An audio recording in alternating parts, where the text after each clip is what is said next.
what a game that was for us. So happy. It was looking really bad for us when we were down to 10 men. I was fearing the worst. I was thinking, oh, no, 3-4-0 maybe, when you're down to 10 men that early in the game. But what a performance.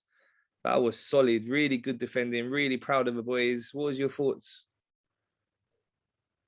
Hi, Ahmed, man. Thank you very much. It's always nice chatting to you and to do this quick reaction video.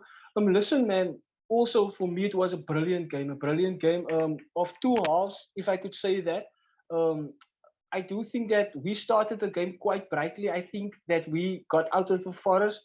It wasn't that performance that we gave against Forest. I think Saka was brilliant in the first half or in the first instances of the game. Martinelli, Lacazette, and Ketia, all the guys linking up together well, taking the game to Liverpool, not being afraid of them. For the first 20 minutes or so, I think we went head to head with Liverpool without any fear. And like we spoke yesterday, Liverpool put out a full strength team. There was no kids in that team, full strength, which I expected from Liverpool. They took this game very seriously. That besides Salah and Mane, that is their first team, right? So for me, the first 20 minutes went well. Then Zaka came with that stupid red card, which is still debatable because Zaka's eyes was on the ball. The same with Jota.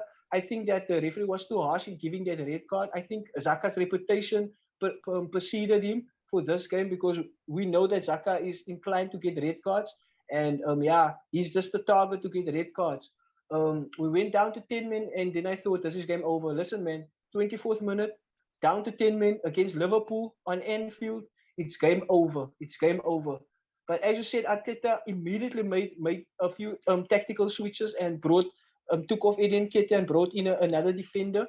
I think Ben White, I think Gabriel Magalhaes, all our defenders, I think they were instrumental. I think they were awesome in clinging on to the result to keep it 0-0. There was times in the game when we were down to 10 men, but we were still attacking Liverpool. And then there was points in the game. I think it was about 20 minutes where we all were 10 men behind the ball, just hitting the ball upstream, just to relieve some pressure. And I thought the last 10 minutes we played well when Liverpool were also tiring. We took our chances. Saka had a brilliant chance. I think the ball from Tierney that he gave in was brilliant. The first touch of Saka was a bit heavy. As we are speaking here, there wasn't much shots on target.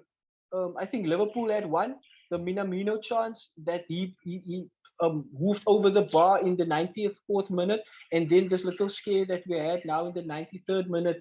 That's about it. Not much to talk about. Liverpool kept on pressing, but we stood firm. So yeah, I'm happy. I'm very happy. Looking at the stats now, Liverpool one shot on target only, and we were down to 10 men for after the 28th minute, was it? So that's really defending from us. Like, as you said as well, we did create a couple of chances as well with 10 men. Really proud of the boys. Resolute defending. Sometimes you can say it's harder to break down 10 men because obviously they're going to keep it tighter, more compact, taking less risk going forward.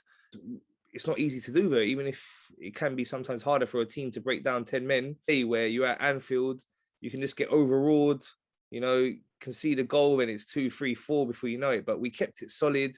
Really proud of them. They say defend as a team, and every one of them really defended well, put a big shift in, and proud of all of them. Obviously, apart from Xhaka. So Xhaka, it was a bit harsh, you could say, but at the same time, what was he doing? He's such a liability.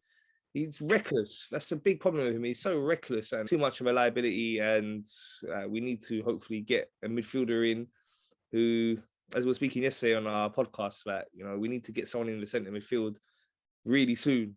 But no, really proud of the boys. As you said, Arteta, he made that change, brought on Holding and put three at the back, and they were solid.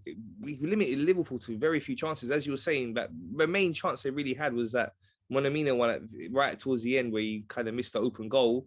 But apart from that, they didn't really create any chances, and we were solid. If anything, we had the better chances. And it now gives us a good, strong position for the second leg. The ties level, 0-0. We just got to beat them here now. And looking at the way they played, without Salah and Mane, they don't seem to be such an attacking threat. And I'm confident, second leg, that we can get the job done. What about you? Yeah, listen, man, I think the boys can be very proud of their performance going down to 10 men and keeping this Liverpool side out on a packed Anfield. You could hear the decibels of the volumes just going up as soon as Liverpool had the ball, especially in this last 5 minutes. Why was there 5 minutes added? And this Michael Oliver didn't do us any favors. He was inclined to just let Liverpool win this game because he was keep on giving Liverpool free kicks in dangerous areas. But yeah, like I said, going into the second leg, I do think that we are in a better position now because it's 0-0. I think we have something to hold on to, and as you know, our form at the Emirates have been immaculate this season. I think with our crowd backing us, and I hope we have Odegaard and Smith Rowe back for that game. We should be able to take care of Liverpool. I do think that we should be able to take care of Liverpool because without Salah and Mane, they are not that clinical. They are not that clinical. They don't have that energy. They don't have that press. So I see an Arsenal victory in the second leg. Yeah, come on, boys. We got them. Second leg. I'm confident we can do them and get to the final.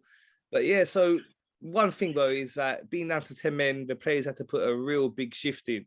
And that's going to have tired them out. You know, we were having to chase the ball a lot. Liverpool had huge amount of possession and they really put a big shift in. So hopefully we can recover well. We've got Tottenham just 3 days from now, 2-day rest, Friday, Saturday, and then into that big one against them. So obviously we'll be a bit tired than we would have been if we had 11 men, but we've got to look at the positive. The players should take a lot of confidence from that performance. Once again, we were defensively sound, really proud of that. And the way Arteta's got them drilled, you can see we're so much more organised. It's been one of our weak points for many years defensively. We've normally been all over the place, but you can see now we're really much more organised. And I hope they're really proud of that performance and they take that confidence into the game against Tottenham and we can get a victory. Yeah, sure thing, man. You could see the guys were tiring at the end. Lacazette and all those boys were tiring because they did put in a shift. There's a couple of contenders for man of the match for me in there. I would take Laka, I would take Saka, I would take Ben White, I would take Gabriel. Too much names to mention because all the boys just put in a very, very solid shift. Not to mention Kieran Tierney, he was also solid. Martinelli was at his old best, trying to harass defenses. So I think going into the Tottenham game, we are ready for them. We just need to now rest up because the guys that play tonight is probably the guys that's going to play on Sunday. So yeah, I do think that it's going to be a tight one against Tottenham. But like I said, if we could replicate the form we had against them at White Hart Lane or at the Emirates and going into White Hart Lane with that same passion and energy, I think we could actually win Tottenham. Yeah, hopefully we can. I mean, yeah, second leg against Liverpool. Let's hope we get the job done there. So yeah, thank you so much for your time and looking forward to the Tottenham game and speaking to you after that. Thank you very much, Ahmed. It's always a pleasure chatting to you and speaking about Arsenal, speaking about football. As you know, it's always fun, and especially after a result like this, when we are happy, when we have something to cheer about.